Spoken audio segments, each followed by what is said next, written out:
Hello guys, karibuni kwenye chaneli yangu ya Madam Judy Cooks and Bakery.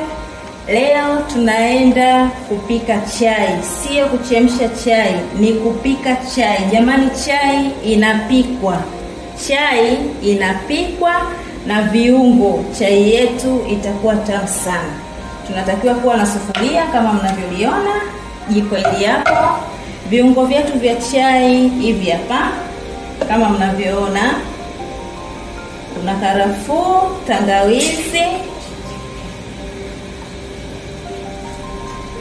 mchaichai. Hii inaitwa tea masala, pamoja na mdalasini, pamoja na iliki. Karibuni sana tuone chai inavyopikwa. Yaani hii ni chai tamu sana. Karibuni sana. Hatua ya kwanza, tunabandika sufuria jikoni. Hatua ya pili, tunamimina kiasi cha chai ambacho tutakihitaji. Kwa hiyo tunaweka maji yetu.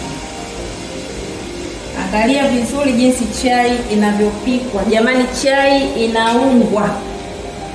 Baada ya hapo tunasubiri kidogo maji yetu yakipata uvuguvugu, ndipo tuweke viungo vyetu kama mnavyoviona hivi hapa. Viungo vyetu hivi hapa kama mnavyoviona: mchaichai, mdalasini, karafuu, tea masala, tangawizi.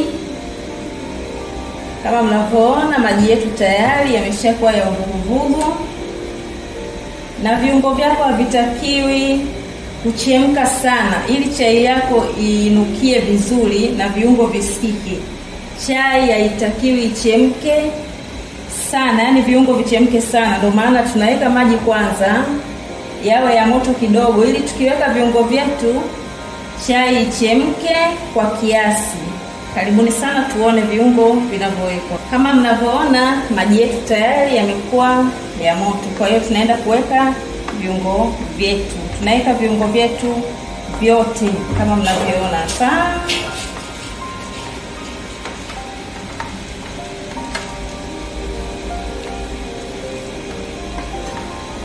Tunafunika kwa dakika chache.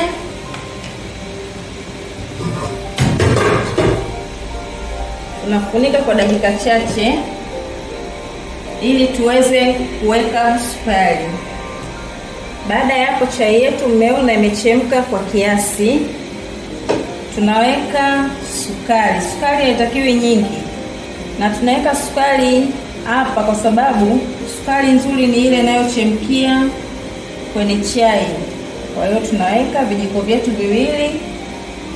Hapa tumebakisha kama dakika moja. Chai yetu ikishachemka, sukari yetu ikikolea, tayari kwa kunywa. Chai yetu sasa iko tayari. Kama mnavyoona, mnaona kama huu mchaichai umebaki na ukijani. Haitakiwi viungo viwe vyeusi. Hiyo sasa inakuwa sio chai tena, itakuwa dawa hiyo. Kwa hiyo chai yetu iko tayari. Chai wetu bado naona una ukijani. Hii sasa ndiyo chai.